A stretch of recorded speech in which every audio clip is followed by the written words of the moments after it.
Ano? Diyan ka na. Ayan. Talagang. Wala kang bago? Merry Christmas Doon po na na. sa ating lahat. Amen ba? Amen. Pasko na. Merry Christmas kay Amang Yahweh, kay Lord. Ako nangihingi ng pamasko kay Amang Yahweh. Araw-araw. At tunay kay Mama Mary, sa ating Banal na Espiritu Santo. Siyempre sa inyo po, mga kapatid ko sa pananampalataya. Tinipo na naman tayo dito sa bahay ng ating kapatid na narito ang kanyang dambana na talaga ito yung itinakda ni Lord na tahanang ito na sabi nga ito ay may daan patungo sa kalangitan.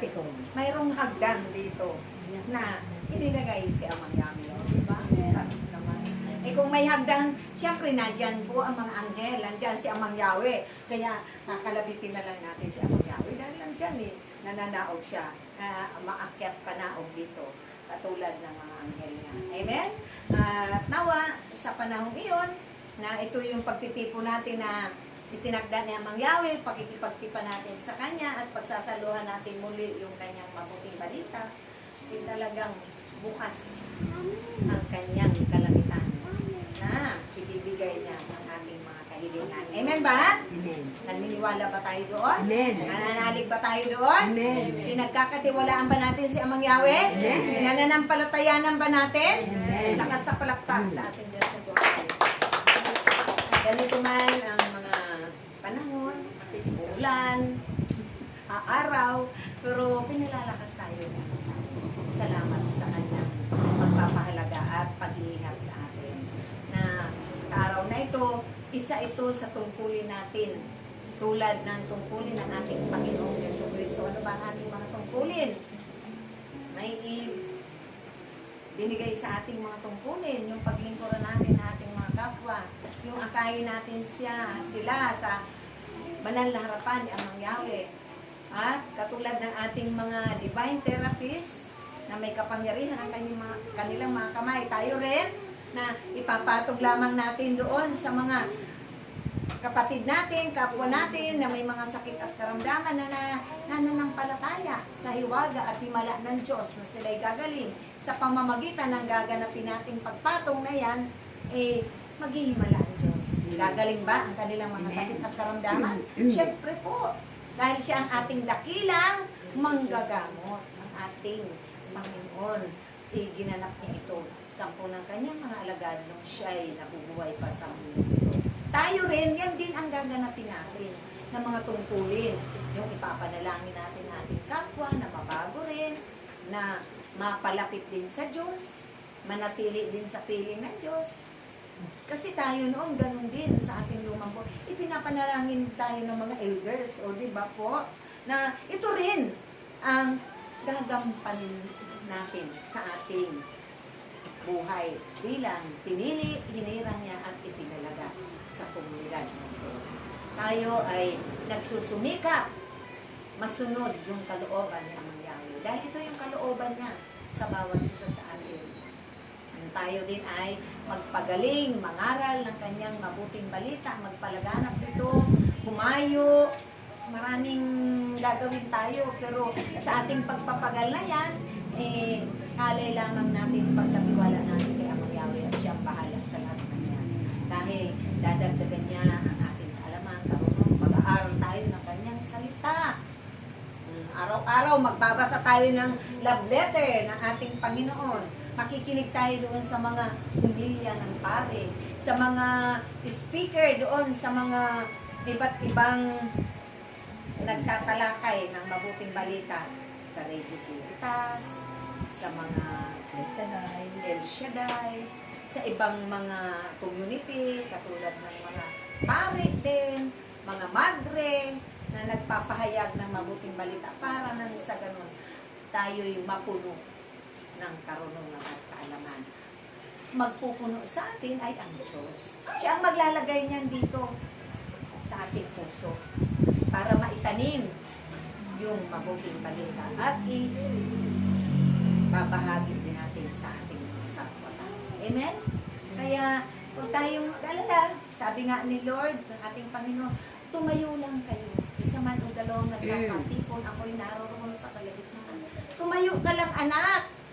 At ibuka mo lamang ang iyong mga labi at babalong ang aking kapangyarihan. Ang sasabi natin, yung katotohanan.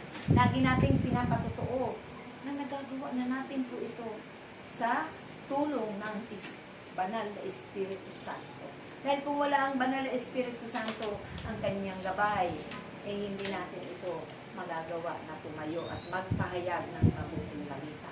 Dahil sa kanya, kapangyarihan, ito tayo.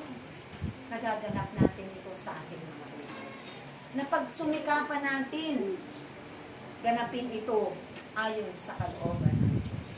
Hindi sa ating sariling kakayanan na matalino daw, marunong, maalam daw. Ay maraming hindi pa tayo alam. Kahit nasa ganitong mga edad na tayo, pero ang Diyos na ang bahala. Dahil hinihingi natin ng awat kapag mga bagay na yan. Nagpapakababa tayo lagi sa harapan ng kapwa natin, higit sa harapan ng Diyos. Para makamit natin ito at ma-share din natin ang ating mga karanasan sa ating buhay paglilingkod. Amen. Amen. Wala po ditong pagalingan. Ang magaling po dito si Lord. Amen. Mang Yahweh. Amen. Si Mama Mary. Nariyan para tulungan tayo. Pag tayo nagkakatipo na nagdaralita ng Banal na Santo Rosario, nandiyan ang mahal na Inang Birheng Maria. Sa ating tahanan man, tayo gumaganap nito sa templo din ni Amang Yahweh. Ginaganap natin yan. Talagang naroon yung tulong ng ating mahal na Inang Birheng Maria. Dahil lahat tayo ay nagpaampo na kay Mama Mary. Di ba po? O, kaya napaka sagana ng biyaya ng community ito. Sabi nga, mga abaman tayo sa paningin ng ating kapwa, mayaman naman tayo sa paningin ng ating Panginoon. Yun ang pinagsusumikapan natin na maimpok na kayamanan doon sa kalangitan. Sabi nga, nag-uumapaw na ang inyong mga buslo, hayaan nyo mga anak na mag-umapaw yan hanggang ma-share ninyo dahil pag nag-uumapaw na, siyempre matututo na tayo sumahod sa umaapaw na biyaya para sa atin din. Amen? Amen. At i-share din natin sa ating mga kapwa. Kaya ganun ang mga tungkulin natin, napakarami natin tungkulin. Pero pag tayo ay nagtutulungan, nagkakaisa, gagawin natin ito o gaganapin natin ito na may kalakip na pag-ibig, kagalakan, hindi tayo napipilitan, hindi tayo nakasimangot, na sumusunod, may kababaan ng kalooban. Yun ang pinapapractice sa atin. Sabi nga, yan ang daily habit ninyong gawin para mag-grow kayo sa inyong pananampalataya. Amen? Malakas na palakpak sa ating Diyos. Kahit mahirap na mabanso tayo. Tayong lahat ay hahanapan ng Panginoon ng mga bunga. Paano na kung hindi tayo mamunga? Hindi tayo lalago, walang paglago. Baog. Mahirap. Kahit may baog. Pero pag tayo ay haharap na sa ating Panginoon, hahanapan tayo ng mga bunga, syempre, may kalayaan man tayo bilang tao mamili. Kung tayo ba ay doon sa isusumpa tayo ng Diyos o biyaya at grasya ang gusto natin. Siyempre doon tayo sa mabuti, sa biyaya at grasya niya, sa mga himala. Di ba po? Ayaw naman natin na tayo ay isumpa tulad ng pulot ng igos. Walang kabuluhan yung buhay mo sa mundong ito. Dumaan ka lang sa mundong ito, pansamantala lamang tayo dito ay samantalahin na natin na magawa po natin yan mga kapatid na sama-sama together, tulungan, nagmamalasakitahan, nag-uunawaan. Naroon na yung mga mahalagang bunga ng Banal na Espiritu Santo. Nakikita na sa ating mga gawa. Hindi sa salita. Kasi ang buhay na pananampalataya, buo. Gagamitin natin ang ating mga kamay, ang ating bibig, ang ating mga paa, ang ating puso, lahat po yun eh. Kasi yan ang buhay na pananampalataya. Na hindi masabi, ako'y lingkod din ng mo, Panginoon. Ako'y kasama mo rin doon sa pagkainan. Pero yung pala, hindi tayo gumagawa. Hindi tayo gumaganap ng ating tungkulin. Hindi lamang sa absent, ibig sabihin, ay umiiwas, nagpapalibre. Di ba? Puro palibre. Oh, pagdating sa ano, sasahod na rin. Ay, nakakahiya naman po siguro yun. Kasi tayo ay pinagkatiwalaan niya.